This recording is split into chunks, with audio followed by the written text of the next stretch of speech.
Hello, I'm Annette Badland, and you're listening to The Sirens of Audio. Shake your booty. I'm shaking mine. You are now traveling through time and space.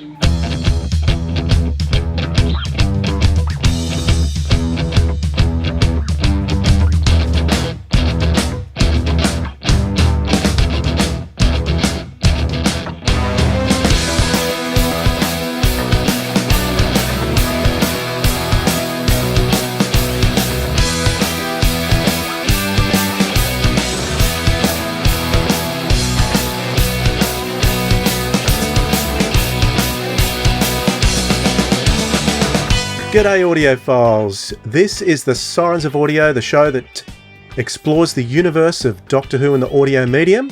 My name's Dwayne. And my name is Philip. G'day Dwayne, g'day audiophiles. Hello Philip, you've got an interesting background there today. I do, I'm sure no one has any idea who's coming on today, so for people in YouTube land, they might get a clue from the background. They may have also noticed the title, but I assume that they may have worked out too.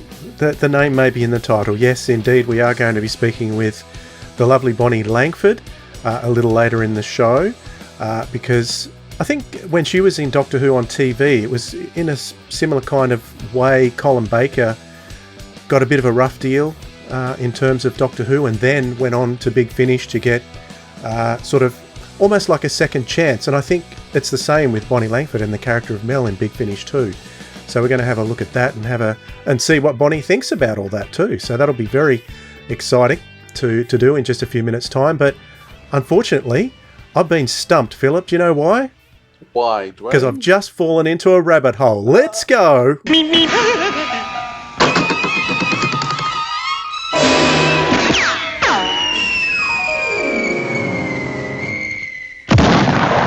All right, Philip, this little rabbit hole that I want to talk about today was prompted by one of our good friends from another podcast. I won't name the podcast, but I saw him tweeting over the last couple of days his chagrin, shall we say, over some YouTubers calling their shows podcasts when they don't have any audio streams.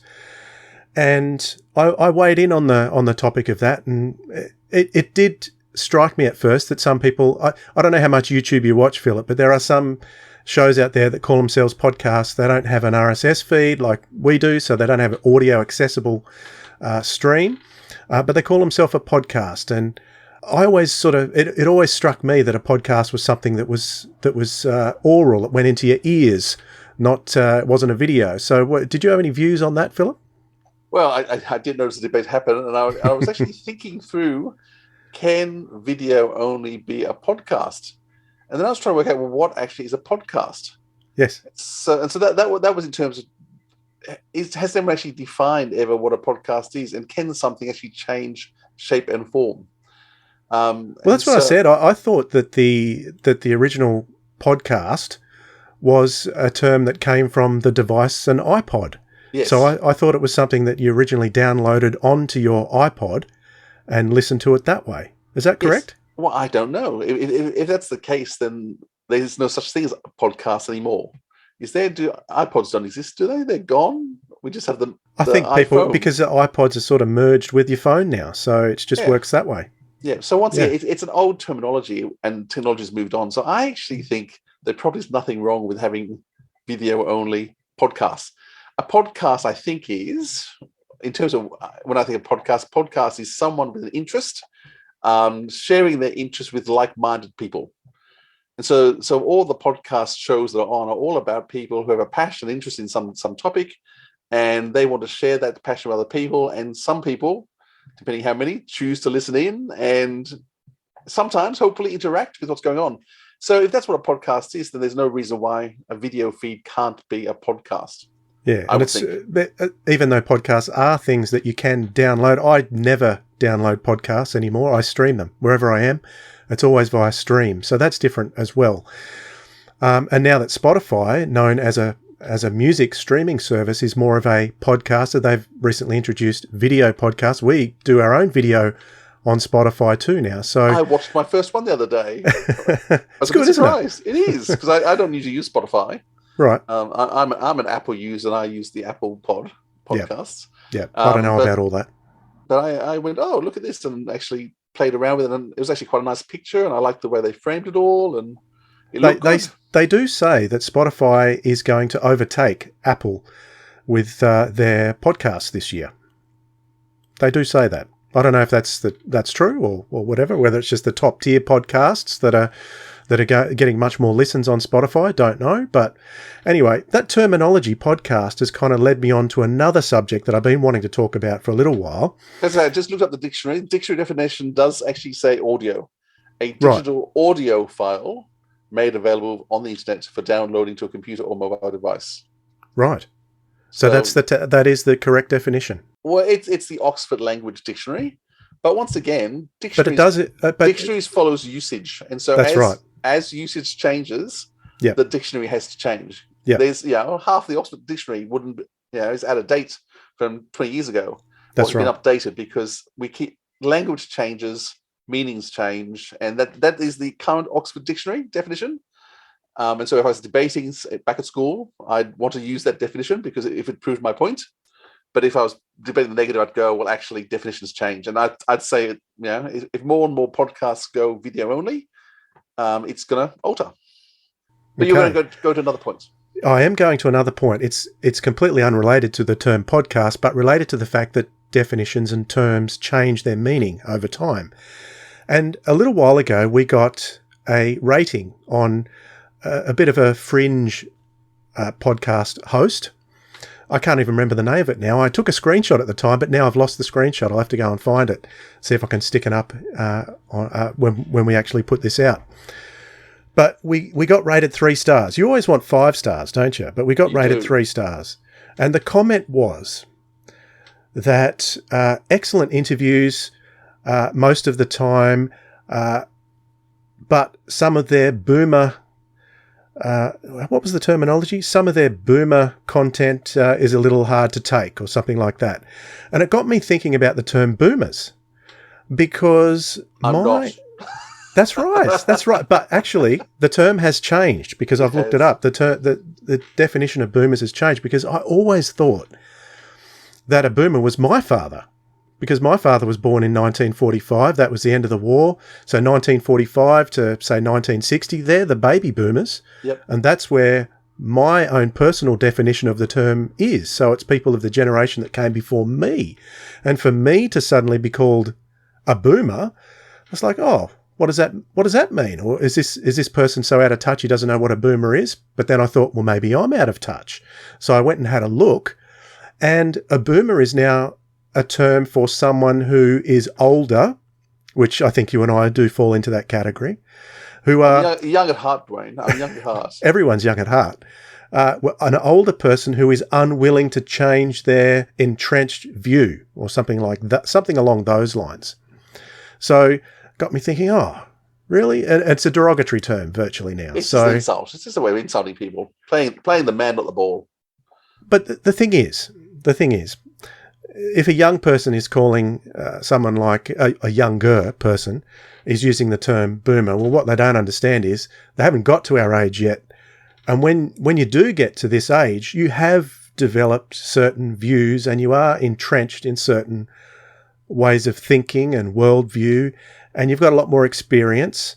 I think the younger generation sort of writes off experience as something that's stupid or non-progressive. But the more experience you get in life, the more you realise you don't know anything about anything, really, at the end of the day. Can I say, Dwayne, you sound like a crappy old man now. Am I?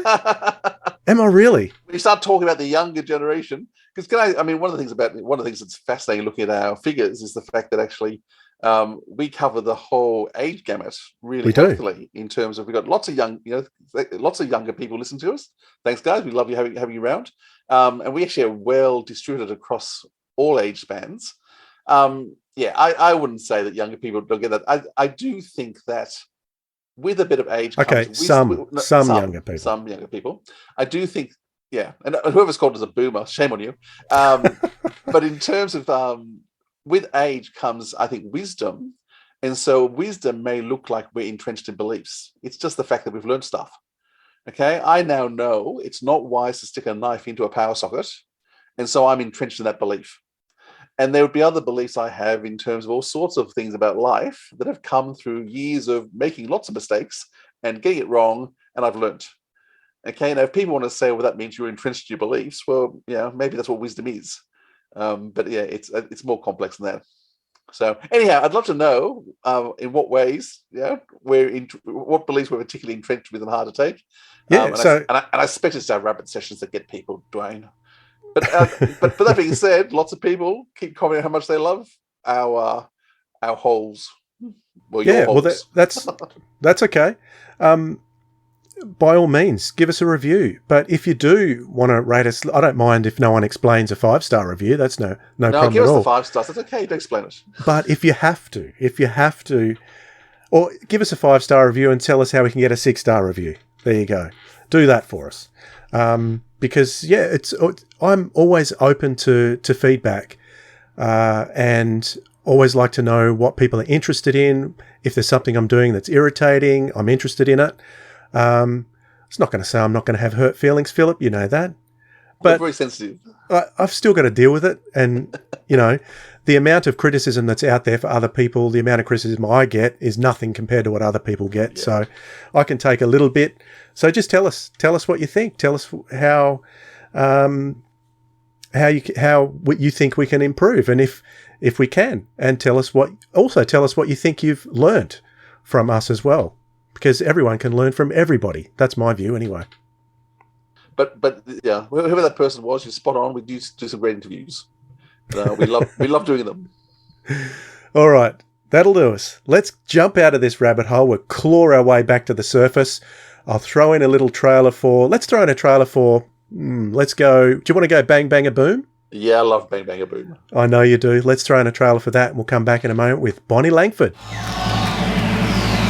Ladies and gentle beings, welcome one and all to the 309th Intergalactic Song Contest. The Intergalactic Song Contest? The what? I mean, of course, the Intergalactic Song Contest. This mission sums it all up. Achilles 4 gets the All World's Peace Convention. Star Island 12 gets the embassy to the Shackrock Empire. What do we get? The Intergalactic Song Contest.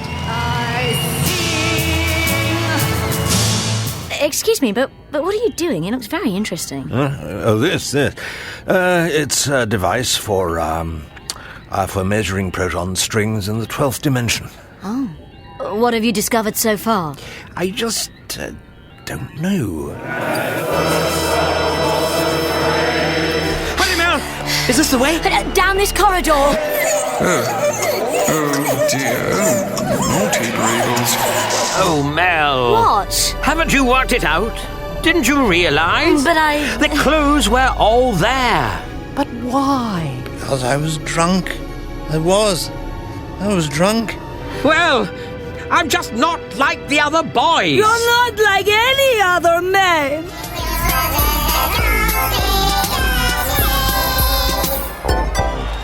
We've carried out a full security scan, double-checked the entire station. There is no bomb. That creature, it tried to kill me. One of you pass the wine. Quickly, Mel! The arena! What is going on? If we don't stop him, bang, bang, a boom!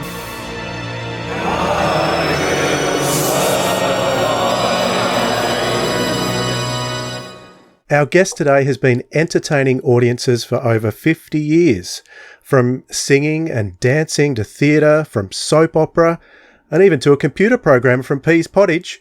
Bonnie Langford has done all this and much more. Welcome to the show, Bonnie. Thank you. Thanks for having me.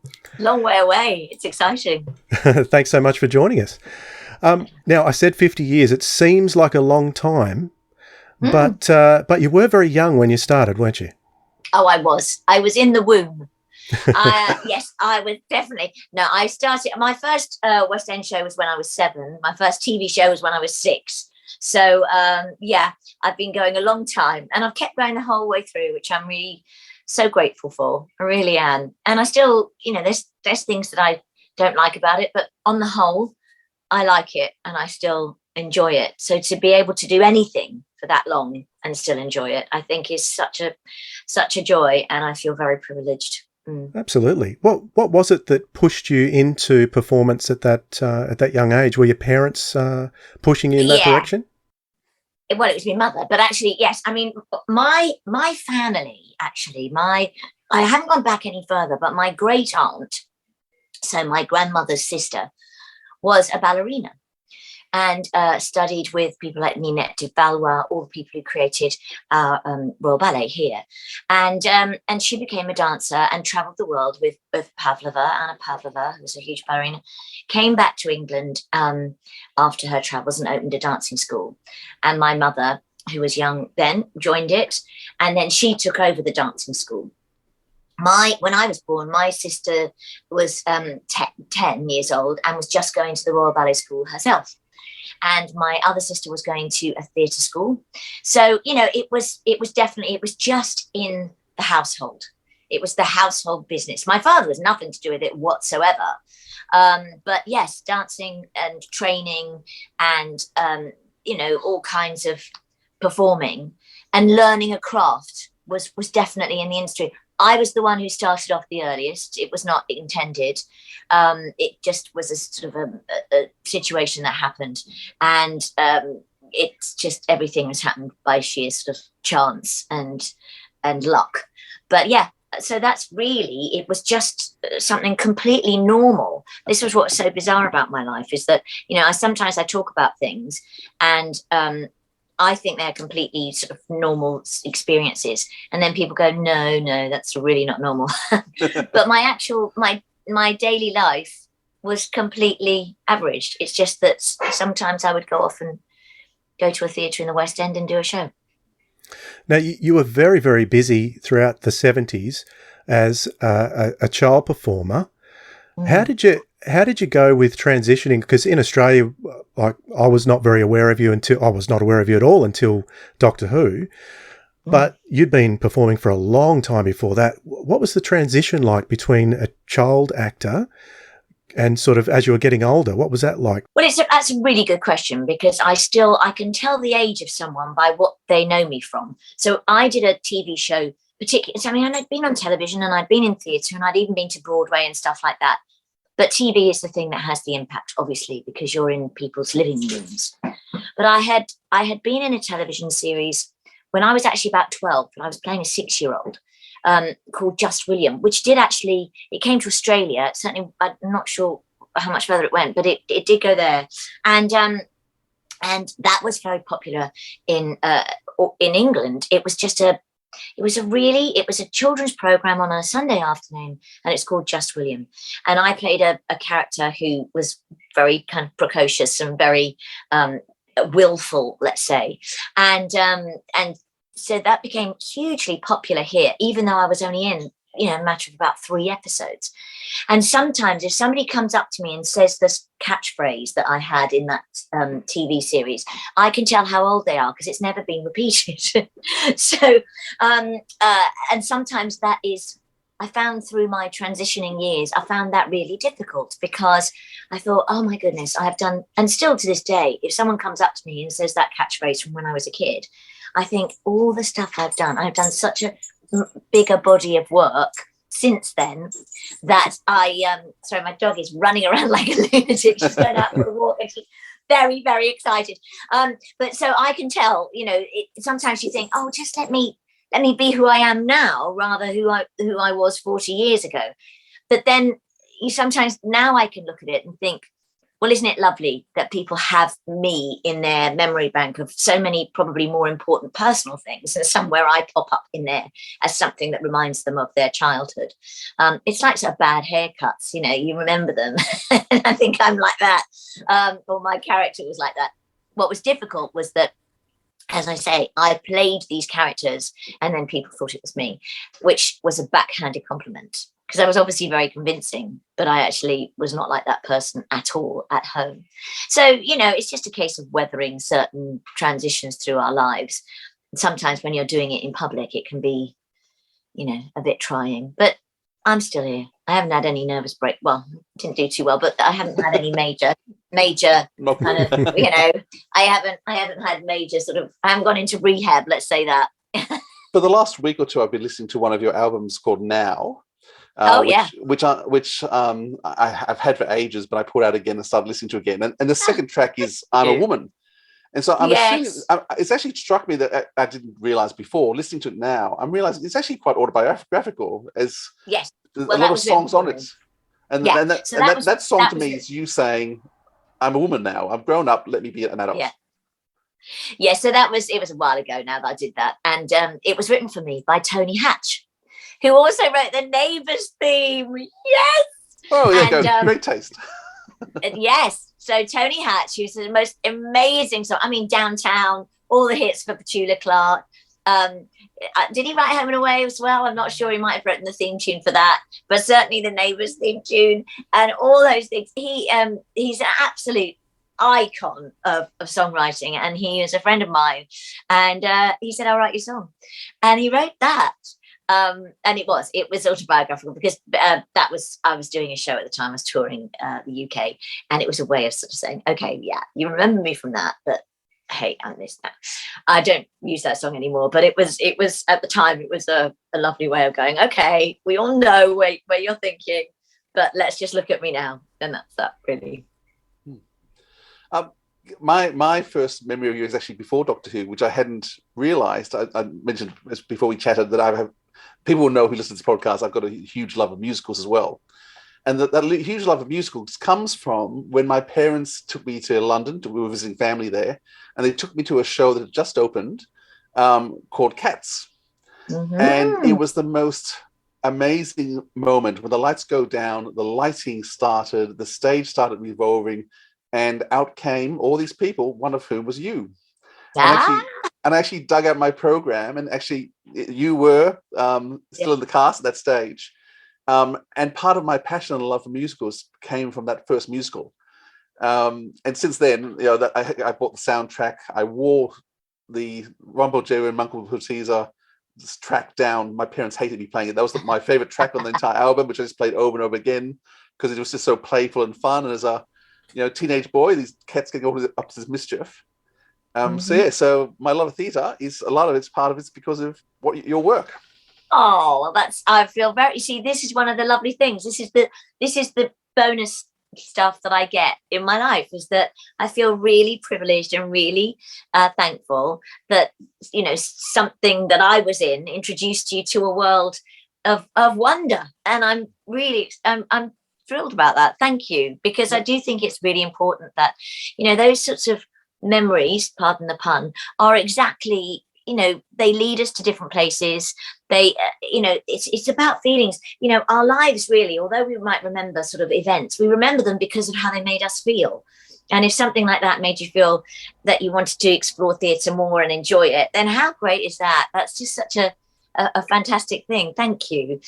Cats was quite a remarkable show to be part of. I was only 16 at the time, and you were saying about transition, Shane, and actually Cats was really helpful to me because I didn't have to be a particular age or whatever. I didn't have to be in a school uniform or anything. I was just this cat, obviously one of the youngest, but it just got me through that transition from a child to more adult roles, because at that point as well, in the early 80s, was this sort of dance boom where everyone was either doing Jane Fonda or Fame, or suddenly dance became a very popular entity, and so that helped me to be youthful, but I didn't have to be a child. And Cats has always been something that's very close to my heart, because when you've created something and you've been there while it was being envisioned and then becoming an actual entity that then has gone on and on and on to create such a success throughout the world, it feels very exciting, having been there at the beginning through all the chaos. Many years later, I saw you again playing Roxy Hart in Chicago. Oh, thank you. So that time I did go specifically to see you because of the Doctor Who connections. So, I mean, that's quite a different role in terms of Cats. Now, you've had this huge stage career. I mean, you've just finished, I'm not sure if you're still playing, but you're playing quite recently, 9 to 5 and the role of Roz, which it's actually about to open in Sydney, that musical. Oh, yes, because my friend is in it. Caroline O'Connor. You have to go and see it. She's phenomenal. Caroline, I've seen Caroline in 30 works, if not more. She's the most amazing. Actually, I've seen her play Roxy Hart too. Yes. So in terms of your whole musical career, what keeps you driven in terms of the dancing, the music? Why is musical theatre such a passion for you? Well, because I think it offers the full range of emotion and physical and emotional ability. There's this thing. I think I don't like singing and dancing just for the sake of it. I think it has to mean something. I think it has to elevate the story, move the story on. I think it has to, if it doesn't move the story on, it has to explain more about the certain character that you're playing, and be part of it. And music, I just think, all forms of music are absolutely amazing. I think when you've got that support of a fantastic orchestra and the orchestrations to illustrate your story even more, and then maybe choreography as well, it just, it literally does transform you to a different place. I actually just went to see Moulin Rouge here in London. It was phenomenal. And Caroline, of course, was in the film of that. Yes. And when I was doing 9 to 5 in London, she came to see it. And we went and had tea at the Savoy afterwards. Please send her my love if you see her, because at the time they were talking about her doing it. And of course, the pandemic happened, and she was like, "Oh, I don't know if I want to do this." And I'm going, "Do it. Why not? You're the only one who can." We've known each other for years and years and years, and I love her dearly. And I think we come from the same world where, there's also not that many people who can do that.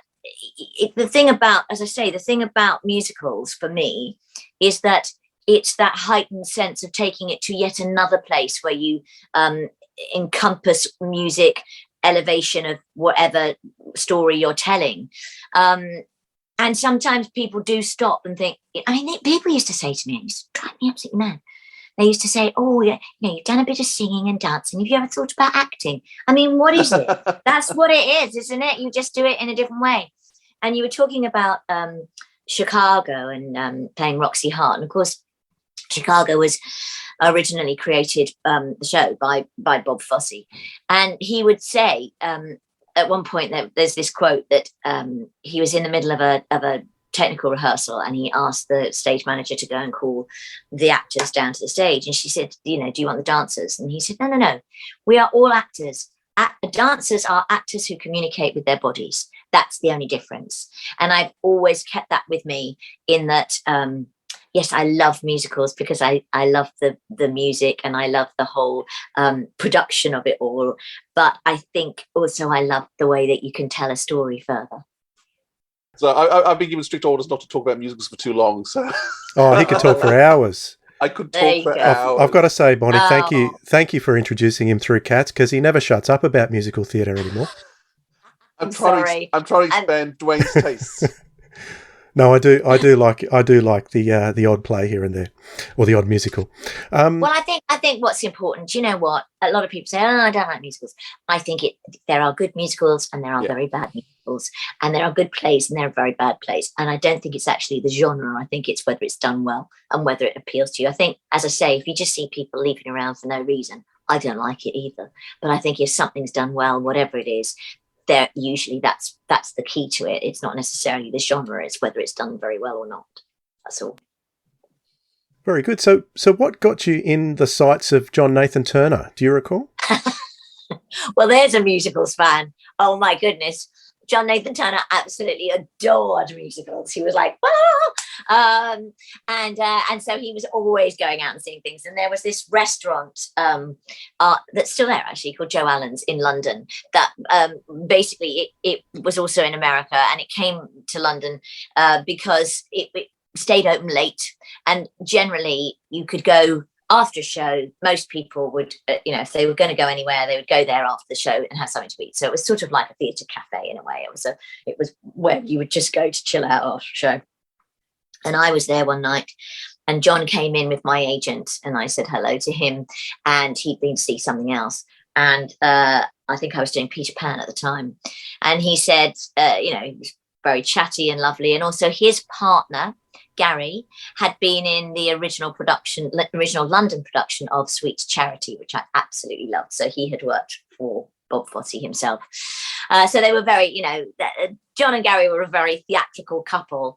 And anyway, so John was there, and he'd also been working with another friend of mine on one of the episodes. And he said, you should come and do it. And I went, oh, I'd love to.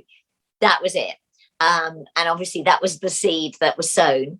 And then a few weeks later, I get a call to say, would you look at this paragraph of a character? What do you think about it? Would you come into the office and have a chat? Which I did. And then I ended up in Doctor Who. It was as bizarre as that. Did you need to audition, or they just put you straight in? No, they just put me straight in. That was it. It's interesting. The first I heard of the character Melanie Bush was John had produced a book called Doctor Who: The Companions, and it was before it was just illustrations with a bit of info about each companion, and there was this companion at the end, Melanie Bush, coming soon. So he put you in the book, or your character in the book, even before she was on screen. So that was the first I heard of it. And at the time, the show was going through quite a difficult trajectory. It was basically sailing towards a big black hole.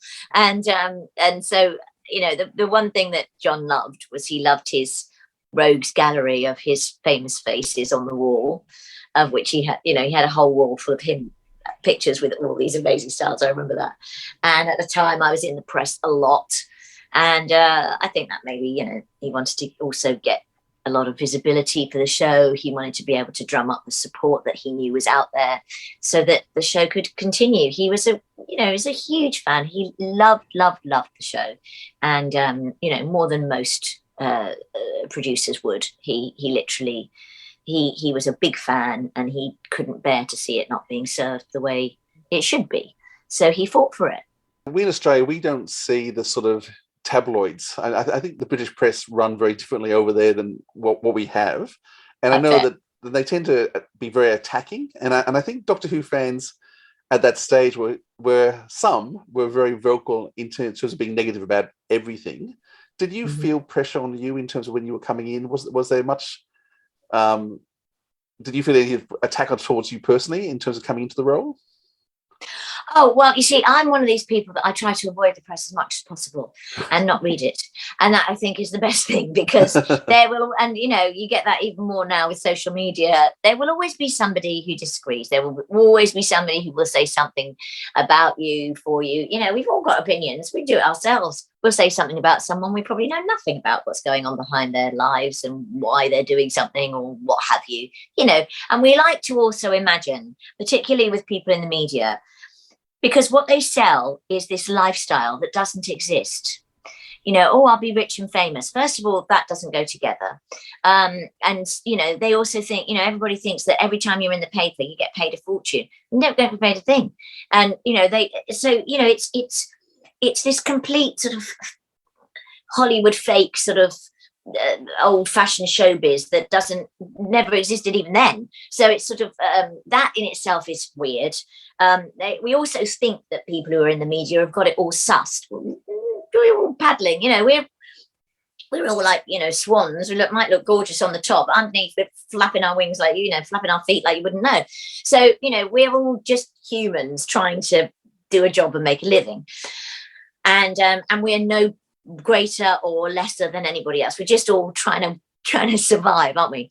And I choose as much as possible not to see what's written in the press or anywhere else, because it can be very damaging to how you then perceive yourself, good, bad, or indifferent. I think at the time John wanted to try and get Colin inches, and I was in the press a lot. Sometimes nicely, sometimes not. But what can you do? You can't please all the people all the time. I went into the show a little bit blindly. And in a way, I think that was probably the best and only way to do it. I couldn't solve everything. And also, I was just playing a part. And that part was not the Doctor. It was the companion. So I was, coming in as this outside entity just to support and to, be the conduit piece. Basically, I always think that the assistant is not anymore, but at that point definitely was the one who asked the stupid questions in order to explain them to the audience. Well, what are we doing, Doctor? Because, you can't show the Doctor walking along 5 miles of corridor because it's boring, and it's a way of going, well, I know we've traveled far, Mel, but we have to go this way. It's okay. We've told everyone we've come a long way. That's what certain parts and certain stories are about. He might be just the messenger. So yeah, I still to this day don't really know what was going on, but whatever happened, we stayed on a little bit longer. I said I would be in the show for 2 seasons. I stayed for 2 seasons and then I left. And then I got on with the rest of my life. And then what's so amazing about this show, and I think it's pretty much like no other, is that it's the gift that keeps on giving. I didn't think that in the mid-80s, I would still be talking about that job in 2022. I mean, and still part of it, and still doing these audio dramas, and still working with Colin and Sylvester, and basically part of this amazing community that has grown and grown and grown for a TV show. Isn't it phenomenal? It's just, I would never, ever, ever have predicted it. And so it just shows, doesn't it, that, at that point, the show was in jeopardy, as are so many television shows. I mean, how many shows have there been that have been the odd couple of series and gone off, or a few series and got, it's not a given that just because you make a television series, it should last forever. But Doctor Who has, and isn't it brilliant? Coming soon from Big Finish Productions, Doctor Who, The Wrong Doctors. Peas pottage hot, peas pottage cold, peas pottage in the pot, 9 days old. Melanie Jane Bush, I sense her. Shouldn't you be off travelling with a future doctor? That's what the other you said when he left me here to meet you. I mean, not you, some other you. So my other self is walking into a trap. All you've done wiped from existence. Everything deleted from the timelines. Destroyed again and again. The readings are off the scale. The Valancium's disintegrating. The toll must be paid. How right you are. Here, Mardak. Down you go. He killed Derek. The raving, starving parasites of the vortex will feast on you. Listen, they're coming. No. Run, Doctor, run. How delicious. A Time Lord who's run out of time. We seem to be trapped inside a very large bomb. Just press down on this here handle.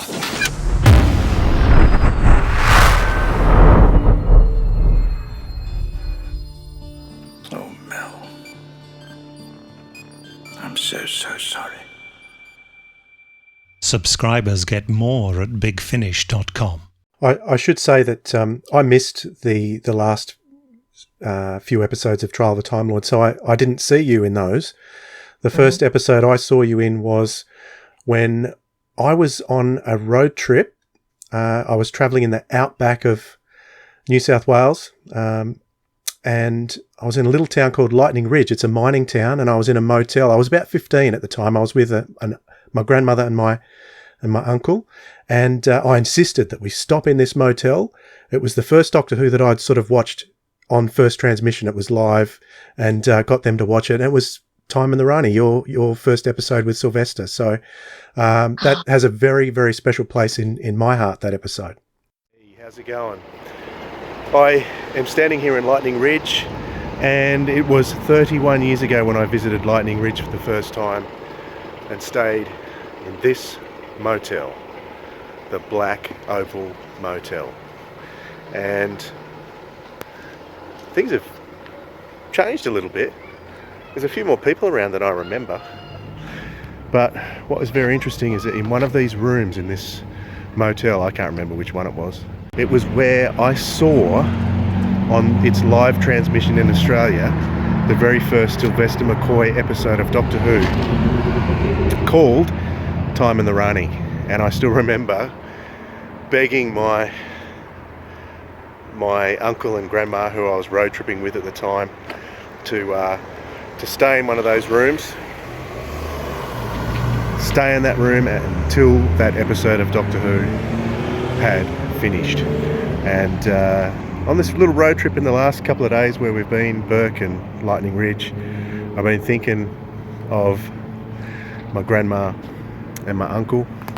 Another funny thing that happened in this motel, I just remembered, is that the lady that checked us in was really lovely. I remember she was really nice, and we said, "Is there anywhere nice to eat in town, and she said, "Oh, just over the road there's a Chinese restaurant. Do you like Chinese?" We said, "Yeah, we like Chinese." And we went to the restaurant. It's behind me. It's over on that block over there, just over my shoulder there. We went and we sat down. The waitress came over. She said, "Can I take your order, please?"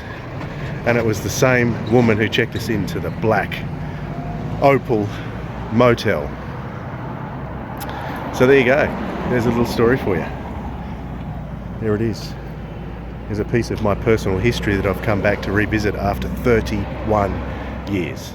Wow. You see, listen to that. How amazing that I'm inadvertently part of something that then you, while you're telling that story so beautifully and vividly, I can actually imagine that. I can think, wow. And something that we filmed in a quarry in Stroud in England in the freezing cold and the rain had an impact on your young life, and you still remember it. I mean, it is quite phenomenal, isn't it? It's quite wonderful. And of course, in those days, you couldn't just record and watch it when you felt like it. You couldn't put catch up on. You couldn't stream it. You couldn't do all those things. So, in fact, it made it even more of an event because you had to be there at that time. And you couldn't see it at, oh, well, don't worry, I'll watch it later when we get there. I'll watch it on my phone as we're in the car. Nothing like that. It had so much impact. How brilliant. I did have the video timer set back home, but it didn't work. So I had to wait for the repeat to see it again. Fortunately, in Australia, we had lots of repeats, so that was fine. How did you find working the difference between, Colin and Sylvester are very different people? How did you feel the transition from working, you worked with Colin for a few months and then sadly he went, moving to Sylvester. How did you find that whole changeover? Well, I knew both of them in different shows. So I had been in pantomime with Colin just before I did Cats, actually. And so I knew him from there. I also, came into the show as the newbie. In fact, I was with Michael Jaston on Saturday, and he was in the Trial of a Time Lord as well. Oh, he's so naughty. But I was terribly, oh my God, I was terribly green and very earnest and very sincere and wanted to do my absolute best and take it all very seriously. And they took it very seriously. The directors and John and everyone was all very serious. And I kind of thought, they're a bit deep and meaningful in. So it was quite intense. And I knew that Colin was, he wasn't happy, there was a lot going on. It was quite sort of, I kept my distance in some respects. And then when Sylvester came in, I knew Sylvester because I'd been in Pirates of Penzance with him in London with Tim Curry. And so, in some respects, it was nice for me because I thought, well, I'm going to try and help. I'm his assistant, I'm his companion in the show, but also I can almost play that role in real life because he's joining into this mad community of which I know a tiny weeny little bit, and we can learn more together. And it was great in some respects because Sylvester being shorter meant that I didn't have to wear high heels anymore.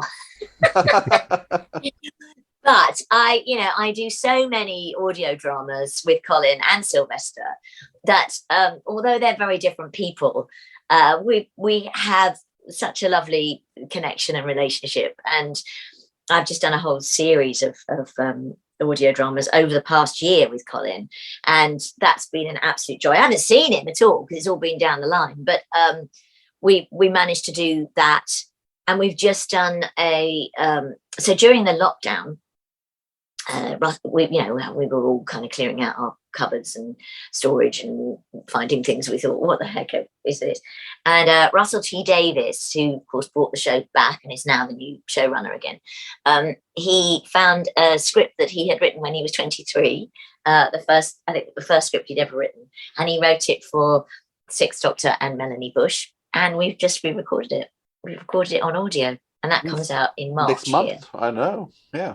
It's amazing. So that was exciting. And it's actually Does it feel like Russell T Davies? I mean, he's such an amazing writer now. I mean, I guess it was an early work. I mean, does it have that sort of style, his characters? Oh, yeah.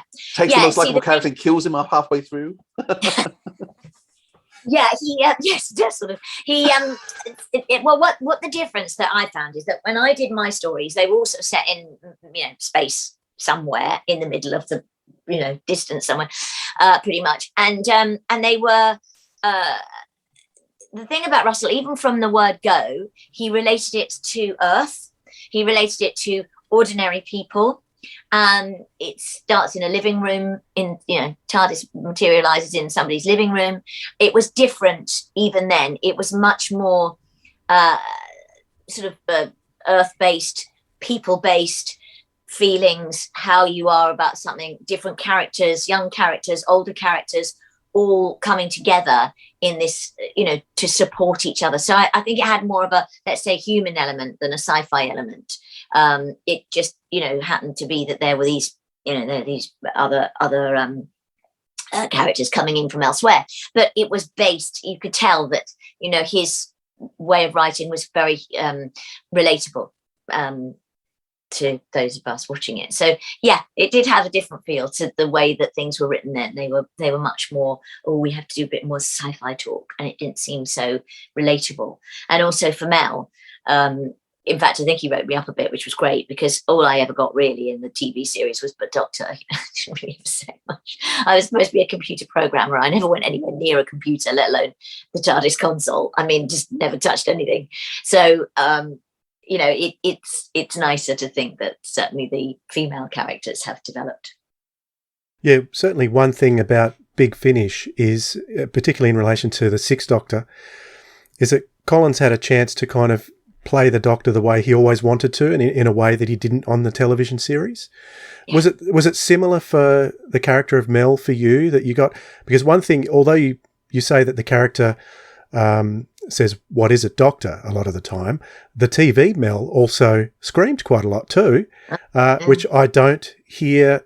I don't think I've ever heard her scream like you did in the TV series on a Big Finish audio. Was it similar on Big Finish in playing Mel the way you wanted to? Yeah. One of the things, and they wanted me to do some of the Big Finish audio, I said, well, I'm just not going to walk around screaming all the time. Please, don't make me scream. I do scream a bit now as Mel, but I don't think I can scream as high anymore, actually. So it's different. It's a lower scream. Got to protect the voice. Yes, exactly. So it's the thing I like about the Big Finish audios is that, you have more sort of space and, pardon the pun, but you have more sort of time to be able to develop something.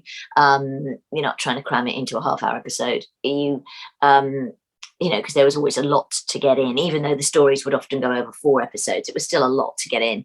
And Mel is able to participate a lot more, I think usefully probably is a word to say as well. It's been much better to be able to do the Big Finish audios. I love the fact that you leave everything to the imagination. I think audio is fantastic, and it's proved so popular. Big Finish are just incredible. The amount of output they've got now. They've got hundreds and hundreds constantly making all sorts of different things, different spin-offs. And it's great to feel part of that community again. But to do it, I think one of my reluctance at first was the fact that, well, there's really nothing to offer for this character if all she's going to do is just be annoying by going off somewhere else, and then the Doctor has to basically rescue her. So she's a bit like Fay Ray, going help, or just asking inane questions. I didn't want to do it. So, Mel definitely has a lot more to do and say and to contribute. And it's lovely to be able to build that bond with Colin and Sylvester as the Doctor. How did you actually come to work for Big Finish? How did they approach you? You have had the most extraordinary career in terms of stage, television, what you've done. Were they nervous to come and approach you and say, hey, how do you feel? I don't know. I don't know. You'll have to ask them. I can't remember. I know it's Gary Russell first approached me, and it was the first one I did was the one about Fires of Vulcan. That's it, and it was lovely. It was a lovely story, and Yeah, and Sylvester was on it as well, so he was very sweet, So yeah, it was funny getting back into it in a way, and I know that they were very, I said that I really didn't want to do it if it was just going to be like the last time because it was pointless, and so it was a lovely script, and then it was sort of joyous to be able to go into the studio and have nice days just doing audio drama again. It's just like, I love doing radio drama. It's great. And I think it's amazing that it's so popular. I can understand why. But, it's been 22 years you've been doing audio dramas for Big Finish now. Are you kidding? No, the first one came out in 2000. And so you recorded, I think, in 99. So, yeah, you've been there from almost the very beginning. You have taken a few years off now and then because it's I just saw there's a whole heap of stuff coming out this year. I think you've got 2 box sets with Colin, you've got 1 box set with Sylvester, you've got the Russell T Davies already announced, and there might be more in the can, I don't know. But in terms of... Which is the one with which are the other box sets with Colin? Is it the Sixth Doctor Adventures? It is, yeah, Sixth Doctor Adventures. Or Peladon. No, Peladon's just been released. That's just different. I listened to that today, actually. Me too. But there's two with Colin, one coming out in April and one in July. But not named. It just says the Sixth Doctor Adventures, title to be advised. But you've got the Seventh Doctor coming out as well, called Silver and Ice box set. So that's all on the website. You must have recorded it. They wouldn't put it on the box. They wouldn't put it on the website. Oh no! I mean, I've been doing loads. I mean, I don't have a studio here. I don't want to have a studio here. I can't. Do it. I think people have been amazing through lockdown and all this pandemic. In that, it's actually, I think they've gone further and done even more than they would have done, because also, apart from anything else, people like me are not normally available, and thank goodness, I'm very lucky. But the reason why I have taken, haven't done sort of, there have been gaps when I haven't done any, is because I was doing EastEnders for 3.5 years, and it was just impossible to try and book any days, because they don't give you your schedule for EastEnders until, well, sometimes the day before, but certainly the Friday before. And so I could never book Doctor Who, because I tried to do some of them and it would always be a case of, oh God, they've called me in, I can't come in now, which I'm is not fair on other people. So I wasn't able to commit to record. But now you can do it anywhere. As I say, I've done a whole series with Colin, I've done hundreds of the things, and I haven't seen him at all. It's just, he's been at home in his studio and I've been in the studio. I actually go to a studio just down the road on my own. Just down there doing it all on my own. I mean, sometimes people come and join me in my little booth. In fact, with the Russell T Davies, there were about 5 of us in the studio. It was very exciting. It was because Annette was there, Annette Badland. I know she was there. And then lots of the other ladies were there. I think there were about 5 of us in the studio then. But most of the time, it's just me on my own. And but I think I can't bear I'm playing a computer programmer. The one thing I can't bear is the fact that the computer, when it goes, we record these scenes and then they have to save the file, send the file. Then somebody, like the postman comes to the door, the dog goes mad. Suddenly you go, oh, I'm really sorry. We did something the other day. We're doing a scene. And the engineer in the studio said, I'm really sorry, but there's a bit of a buzz. There's a sort of a weird noise. Is something, have you got your mic near the computer? Is it buzzing? And it turned out it was her dog was asleep at her feet and it was snoring. So I had to re-record the scene because the dog was snoring and you could hear it on the recorder. So, it's stuff like that we're all adapting, we're all adjusting, and in many respects, it's actually enabled. I think we had somebody in one of the I can't remember which one I did, but in one of the episodes of something, there was someone who was in New Zealand and recording it and doing a part. And it was, bless him, he was doing it sort of into the middle of the night because we were doing it through the day. And was that Mark that was Strickson? amazing. No, it wasn't Mark Strickson. No, Mark, yeah. No, it was another character, a character specifically for that story. But I know that the actor was in New Zealand at the time. So Lovely. Coming soon from Big Finish Productions, Doctor Who, The High Price of Parking. Welcome to our home, Free Parkers. Welcome to the tribe of the lost. 3, 2, 1. Still got it. Free parking! Explosion detected in Sector 3, ma'am. I've locked down the area. Right, I see. Is it them? My people, we have found our foe! We must head for glory! I don't like the sound of that. I don't like the sound of any of it. Uh-oh! They're swinging round! The rocket! God! Get out of the way of the rockets! Did everyone make it out? I think so. Those Free Parkers tried to kill me. That's going too far. Get in! Now! Oh, don't have to ask me twice. Please do not enter that vehicle. Step on it, sunshine! Stop. Stop now. The more corpses pile up, the less chance we have of keeping this under our hats. If you can't stop this, I'll find people who can. This sounds a risky plan. On a day like today, any plan's a risk. If we want to save lives, it's a risk we've got to take. Tool up! Let's go stop a war! Big Finish. We love stories. There was a period a few years back, Bonnie, when you joined forces with Sophie Aldred for a while. So what was that dynamic like? Oh, I love Sophie. See, I love Sophie. We were there. So she came into the series and took over from me as the assistant. But bless her heart, she was so sweet and so lovely, and she always sort of. She's so complimentary to me because she always says that I helped her get to the studio. She didn't even know where to go, and everyone assumed that she knew, and I sort of took her under my wing, which I suppose I did. But just because she's a fellow actor, and you just look after people, don't you?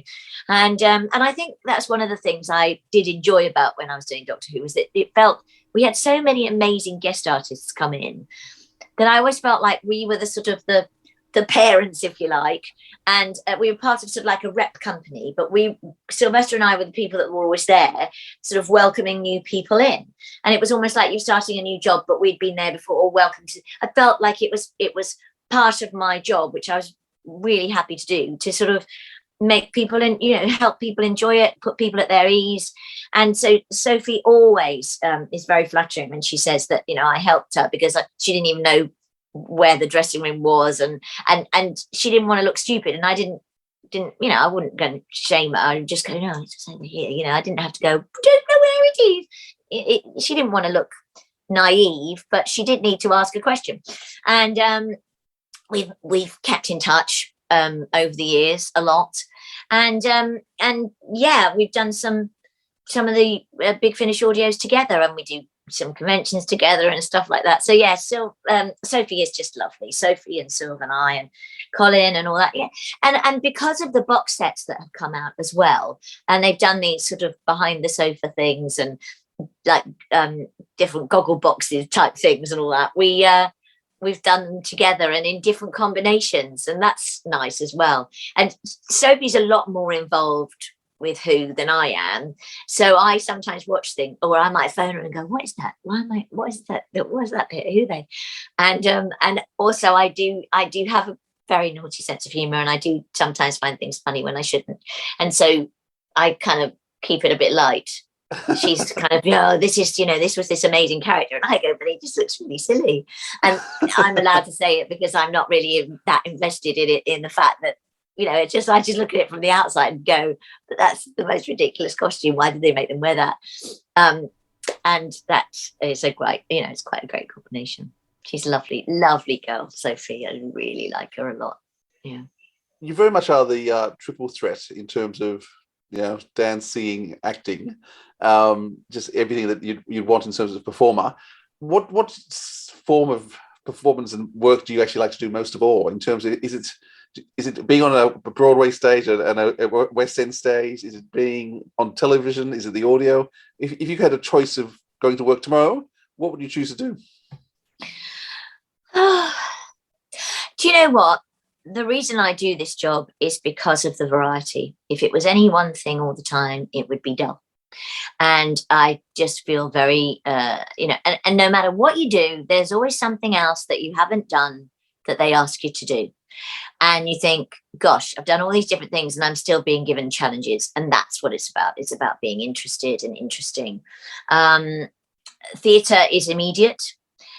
You get on there, you are sort of it's down to you what then is seen immediately, pretty much. Obviously you've got a whole team of people around you, but you're standing on a stage, you have to do that part, you have to do it from beginning to end, no cuts, no stops, no doing it again, and you have to entertain that audience, and you get that immediate feedback, good, bad, or indifferent.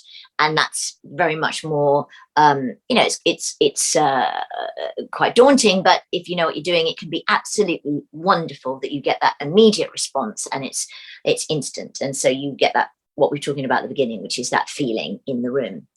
That's like no other. And that's what we missed terribly, I think, during the pandemic. And we're just slowly getting it back now. Television, you reach more people and it's there forever. That can be good or bad, because if you're really not very good in something, you're stuck with it. And you don't have control over the edit. So you don't really know whether you're judging it correctly. You just have to do your best. With film, you're very, very large. So that can be quite daunting. With audio, you can do it, you hope that it sounds great, and also you're leaving it to people's imagination as to how they visualize you in their head, and that can be lovely too. It's all those different things. And I just recently as well, I did do you get the Masked Singer over there? We do. Yes. But we've got our own version of it though. Oh, are you doing it in Australia? Oh, I did watch the clip of you being unmasked today. You're a squirrel. Is that the Masked Dancer? I was on the Masked Dancer. We've only had one series here, so I did that series here. And so, you just when you think life couldn't get more crazy, you end up being a squirrel. And that, so there's always, so suddenly then I am trying to dance in this huge, great mask and a tail and not tell anybody and keep it, under my hat, literally, and do what I can. So I think it's the fact that, probably the reason why I've done this job for so long is because you never really know what's around the corner. And a lot of times when you take a job, it's like baking a cake. You can put all the right ingredients and it still not actually taste very good. So, and vice versa. So I do it because I have to keep the roof over my head and my daughter's head. And B, you hope that something will come from it, and some joy and laughter and love, and, just keep ploughing on. How have you been through the pandemic managing? Has it been, because obviously your industry is pretty tough to deal with. How have you found it personally? At first, so I was doing 9 to 5, the musical, and we went down to do our warm up for the show, and the producers came on the stage and said, "We're not doing the show," and that was the end of it. We never did it again. And so that was very strange, because for theatre people as well, even though it's lovely to go, "Oh, we got a night off," the show must go on. It never is. Yeah, exactly. So it never feels right. Never feels right. So that was very odd. And then at first I was quite frightened because, we didn't know about it. And people I did know were very sick, and some people also lied. I mean, it was just awful. Then there was that moment where, because the world paused, it was almost lovely to sort of go, wow, I have to stop and be calm and appreciate things and clear out my cupboards and all that stuff. And it was almost lovely to reconnect with real world and stop racing around like a hamster in a wheel. But for my industry, it's been really difficult, very, very, very difficult, because particularly as I was doing theatre at the time and had been doing a lot of theatre for a while, and to see that, I went up to London one day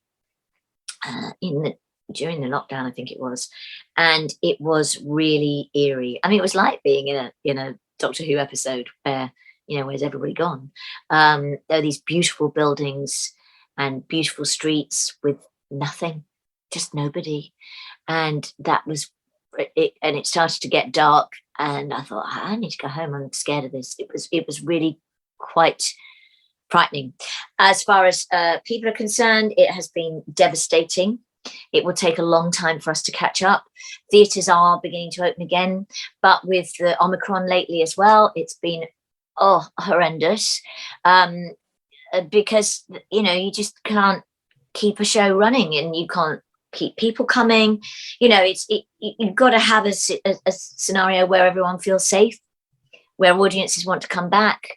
We have no tourists particularly here, so it's getting back to some kind of normality, but we're not there yet. There was no support for most of my industry, so a lot of people had to do other jobs. Theatre people are not people who rest on their laurels ever. We're all quite sort of hustlers in that we don't depend on anyone else. We're all freelance pretty much. You don't get help, and nobody got any help. Now you can do that for a bit, but you can't sustain it.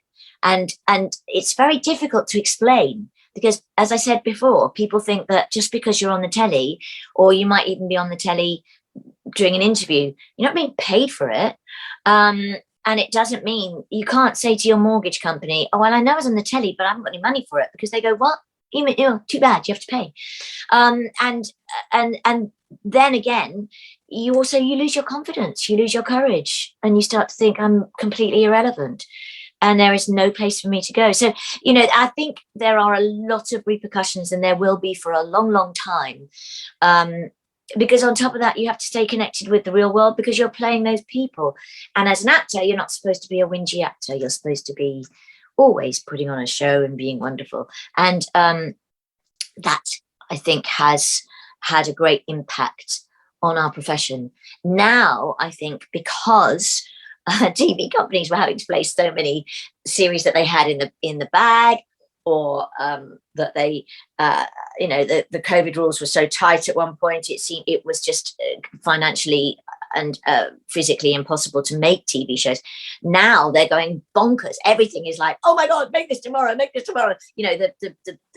The prep to airing is so short that a lot of material is just being plowed out there. But then there are a lot of actors that need work. So it's tricky. My daughter is, she sort of graduated in the middle of the pandemic. It's so difficult. She's just getting auditions now. She wants to go into theatre and television. But, there's so many young graduates who didn't get that opportunity, their launch pad to get work. It's just not there. But it's starting to come back slowly. But I think for so many, the pandemic was absolutely devastating, and we have to get this into perspective. But for something that is considered, when during the pandemic, I lost it at one point, because they were like, oh, well, you have to retrain, and, your job's not viable. And we know you want to go back for your ego. It's your passion. No, it was your passion to go into theatre. You go, no, it's my job. Yeah. It's not my passion. It pays my bills, and it pays you my tax, and which you gladly take from me. And brings in millions of tourists every year. And you go, no, this is a huge. It's a financial institution. You don't have to like theatre, as we were saying earlier. You don't have to like theatre or television or whatever, but not only for the mental health of people, they're suddenly realizing that culture is unbelievably important, but it's not some frivolous little thing we do as a hobby. It's a job, and it employs so many extra talents. To put one person on a stage, it takes an absolute army of people, and those people were not being helped in any way. So we lost a lot of very special people who decided that they couldn't sustain, they couldn't pay for their kids to eat, stuff like that. So it will take a while to get back to the, some sort of new normal, but you got to just keep plowing on. Keep saying that, don't I? Well, I can assure you, as a couple of middle-aged but young at heart Doctor Who fans, Bonnie, we are very, very grateful of what you've done over the years. You're not irrelevant to us. Absolutely not. So thank you very much for taking some time to have a chat with us. It's so lovely to talk to you, and maybe one day I'll get over there and see you all in person. That would be great.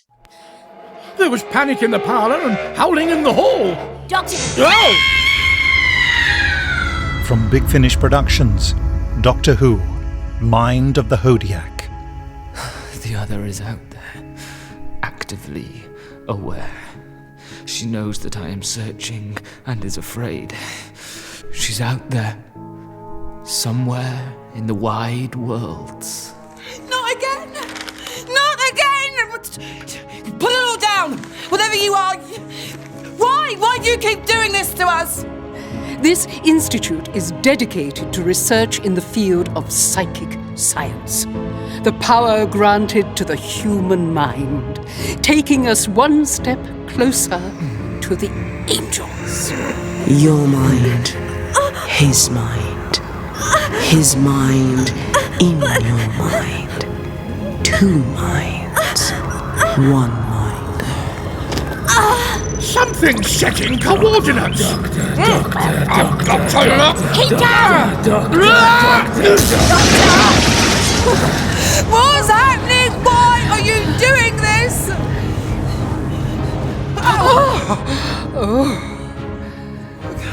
It's gone. Whatever it was, it's gone. But couldn't you feel it? The strength of it? A mind, a magnificent mind. Is that it? It's over. No, it is far from over. The battle lines have been drawn. We march upon the earth. Big Finish, for the love of stories. Okay, so that was a trailer for Mind of the Hodiak, obviously. Very much looking forward to that one. Some Russell T Davies action. What about you, Philip? You looking forward to that one? Yeah, I really am. It was lovely to talk to Bonnie about it, and she got what Russell T's about. Is he's about emotion, family settings, everyday things that people can relate to, and so the fact that the story actually, we don't know much about it, but the fact that she's picked up on all that, and as Russell traits, I think it's going to be marvelous.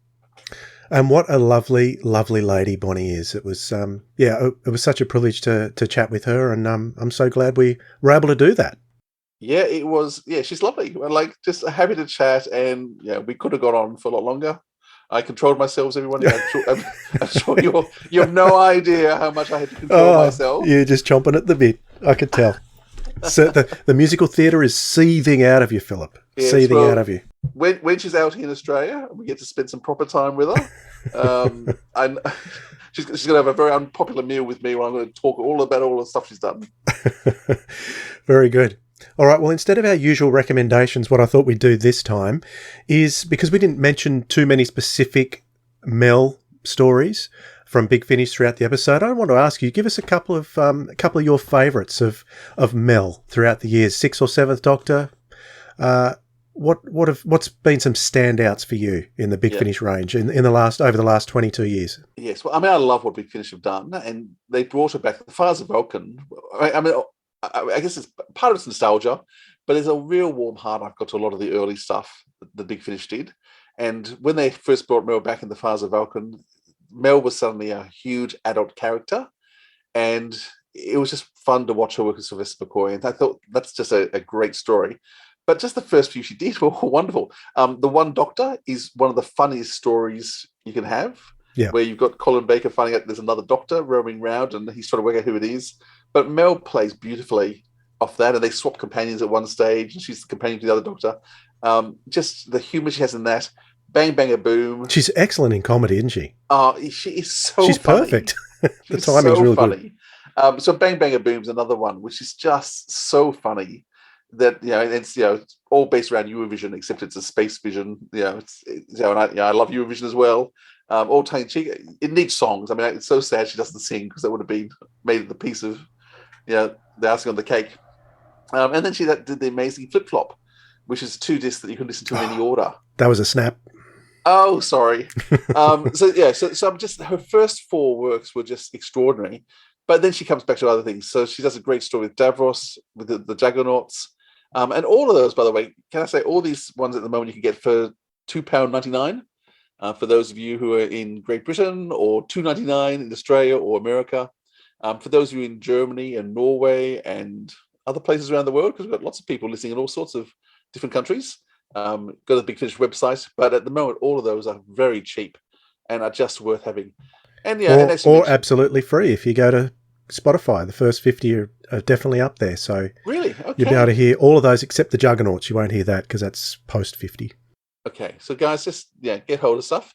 Look, I could talk some more. What about you? What do you want to pull out, Dwayne? What are some of your ones? Well, I love everything that she's done. I too loved what they've done with the character of Mel. Like, I'll mention Flip Flop first because that was probably the first really experimental Big Finish story that really stood out to me. I loved the way they did it. I loved the packaging. It was different. I've still got that original package up there. Me too. That you could listen to in any order. I thought it was very timey-wimey when I was still young enough to understand timey-wimey stuff. So before we had the word timey-wimey in our language. That's right. That's another word that's evolved, Philip. Now we know what timey-wimey means. But if you go on down the line, there was when they attempted to reboot the main range at release 201, I think there was a story called We Are the Daleks. Is that right? You're going to look it up for me. We Are the Daleks. Now, I remember that one standing out to me as well. So that was a Seventh Doctor and Mel. I was getting a little bit confused by... It was getting quite bogged down, the main range, towards the end there. Very, very heavy story arc with the meddling monk and doctors going with different companions and all that kind of stuff. I was a bit overloaded. So when they restarted with We Are the Daleks, that was... And I'm not a Daleks fan either. So to have a story that I love with the Daleks in it, something unusual. But it was the combination of the Seventh Doctor and Mel, obviously.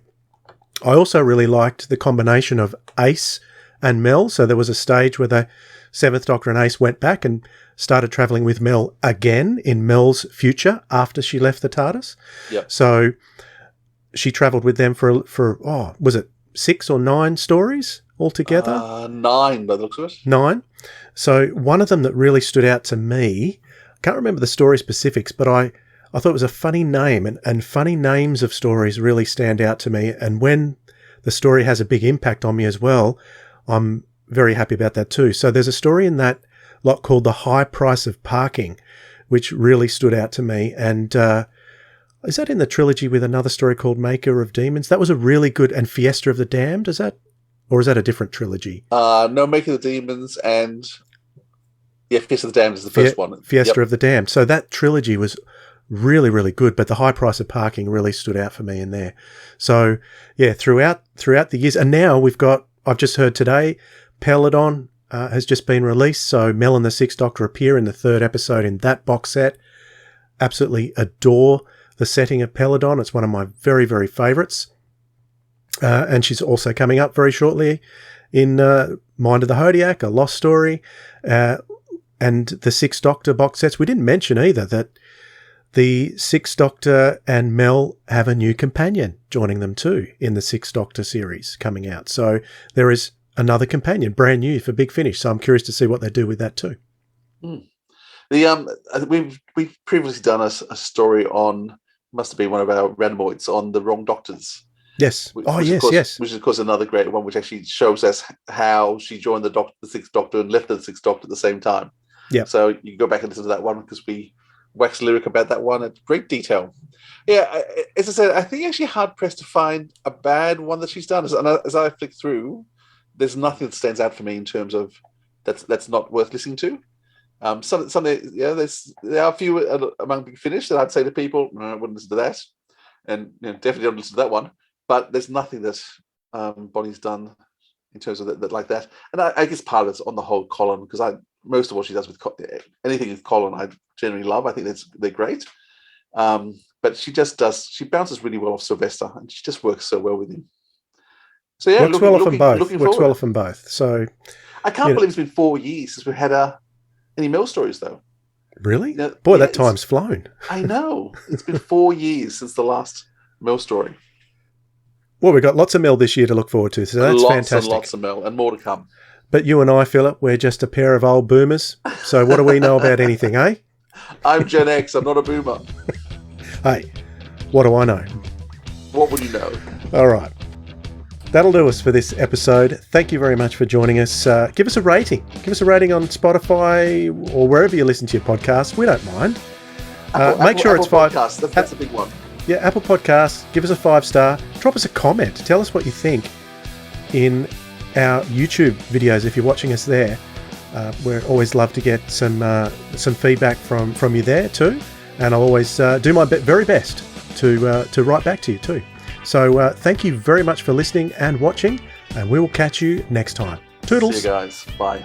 This has been the Sirens of Audio episode 93, putting on the glitz with our very special guest Bonnie Langford and your hosts Philip Edney and Dwayne Bunny. Theme music by the Jackpot Golden Boys.